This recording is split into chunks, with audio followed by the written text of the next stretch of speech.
Pues gracias por descargar este espacio de conclusiones del programa que hemos desarrollado sobre el importante y delicado tema de la reforma penal con Hugo Concha y con Ana Laura Magaloni.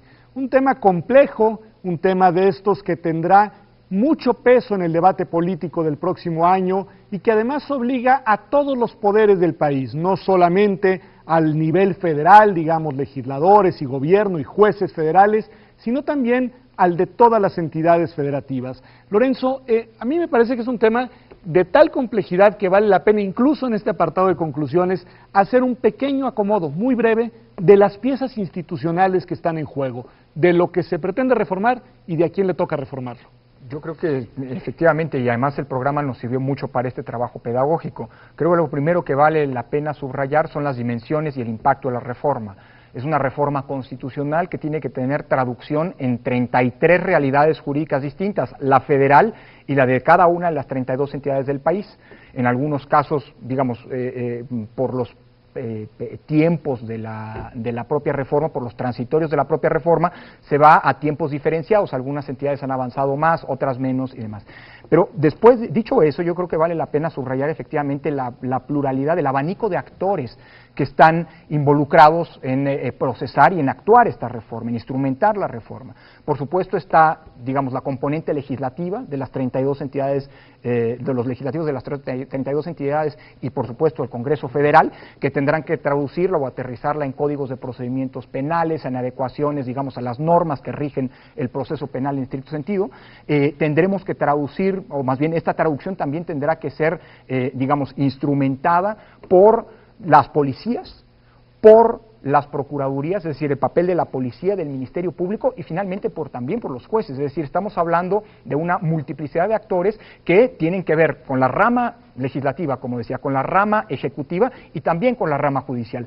Pero me parece que vale la pena subrayar, y que creo que fue algo que quedó evidenciado en el propio programa, y digamos que creo que vale la pena resaltar en este bloque conclusivo, que se trata de una reforma que no solamente tiene una dimensión estrictamente penal, sino que está íntimamente vinculada con la vida cotidiana de los propios ciudadanos, porque al final del día impacta en la calidad democrática de la convivencia de las sociedades. Y en ese sentido, otro de los actores que no puede, digamos, soslayarse o dejarse de lado en este proceso de instrumentación de la reforma es el que tiene que ver con la sociedad, con usted y con nosotros, es decir, con el acompañamiento por un lado y por digamos, con el cambio de paradigma cultural al que todos tendremos que acostumbrarnos con los cambios. Ana Laura Magaloni y Hugo Concha, ambos señalaban con insistencia, y yo creo que con mucha razón, la importancia de hacernos cargos de la dimensión política de este cambio. Es decir, decían, sí, ya está reformada la Constitución, están trazadas las coordenadas, digamos, por las que debe avanzar este proceso que Lorenzo describe muy bien en esta parte conclusiva, pero si no hay voluntad política, y una voluntad política en serio, no va a avanzar. Ciro, tú que la parte técnica, digamos, no es la que más te convoca en este caso, en la dimensión política, ¿cuál sería, digamos, tu valoración de la discusión que tuvimos y del programa del día de hoy? Bueno, yo creo que en primer lugar la claridad, este es un tema pues que puede ser muy áspero, ¿no? Muy árido para quienes no somos abogados. Yo creo que en ese sentido hay un material que se puede descargar para familiarizarse con un tema, digamos, familiarizarse conceptualmente con un tema con el que al final estamos familiarizados en la vida cotidiana, que es el riesgo de ser víctimas de un delito o bien de ser acusados de algún delito y de no tener un debido proceso en el mismo. Entonces creo que hay una muy importante contribución desde ese punto de vista. Sin duda, para que la reforma acabe de aterrizar de manera adecuada, es necesario que toda esta gama de actores que Lorenzo mencionó tengan voluntad política, pero los actores se suelen mover cuando tienen presión. Es decir, a veces son un poco flojos, para decirlo coloquialmente. Es necesario que haya una exigencia. Ana Laura Magaloni y Hugo Concha decían, ya se empieza a activar esa exigencia ciudadana, por ejemplo, el movimiento de Sicilia, defensa de reivindicación de las víctimas, de su memoria, de sus derechos. Bueno, ¿eso qué está haciendo? Exigiendo que el Estado haga bien su tarea. Se lo está exigiendo a los policías, se lo está exigiendo a los ministerios públicos y se los está exigiendo a los jueces.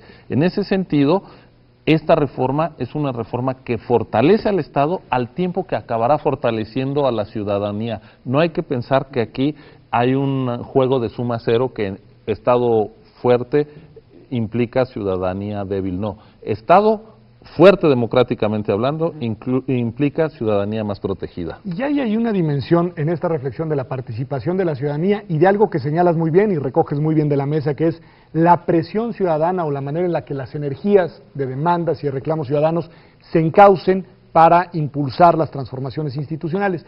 Pero también se hablaba de que la reforma tiene dos caras. Claro. Se hablaba de esta reforma esquizofrénica, que lo es porque así está en la Constitución, tiene todo este eje programático de los juicios orales venturosos y prometedores, y tiene también otro eje programático que incluso es el más activo hoy en día, el más lesivo de derechos, que tiene que ver con el régimen de delincuencia organizada, con figuras como el arraigo y demás.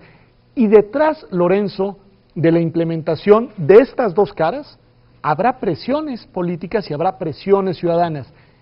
¿Cómo visualizas tú, después del programa del día de hoy, las posibilidades y también, digamos, la orientación que debe llevarse a cabo para que sea la parte más garantista la que está vinculada con los derechos, con las víctimas, con los ciudadanos, con nuestras preocupaciones cotidianas, y no la otra, la más autoritaria, la que termine prevaleciendo? Bueno, yo creo que esa es una de las grandes aportaciones del mismo programa que tuvimos hoy con Hugo Concha y con Ana Laura Magaloni, es decir, el desmitificar, por cierto, esta lógica de buenos y malos, o de ciudadanos buenos frente a policías malos, o, en fin, lo que quiero decir es que creo que quedó claro, y tu pregunta suscita esta reflexión, Pedro, que puede haber ciudadanos que empujen la agenda menos garantista, más autoritaria, que contiene la reforma, o puede haber, y lo mismo políticos, o puede haber ciudadanos, actores de la sociedad y políticos mismos que se comprometan con la otra agenda. Yo creo que el gran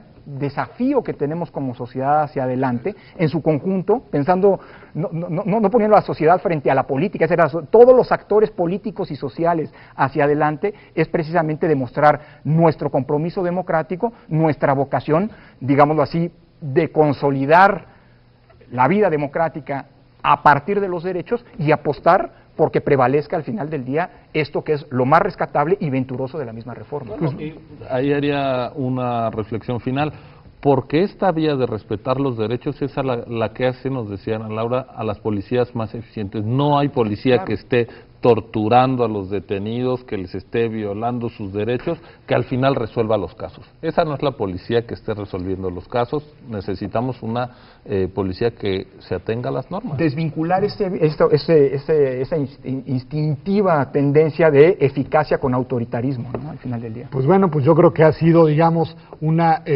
mesa de conclusiones de un programa que usted tiene la posibilidad de descargar aquí mismo en YouTube. Estas son conclusiones especiales para usted que nos sigue por las redes sociales. Gracias por hacerlo así. Recuerde que estamos también en Twitter, recuerde que estamos en Facebook y recuerde que todos los martes y todos los domingos a las 9 de la noche en el primer caso y a las 8 en el segundo, Observatorio 2012 se transmite por TV UNAM, el canal de los universitarios.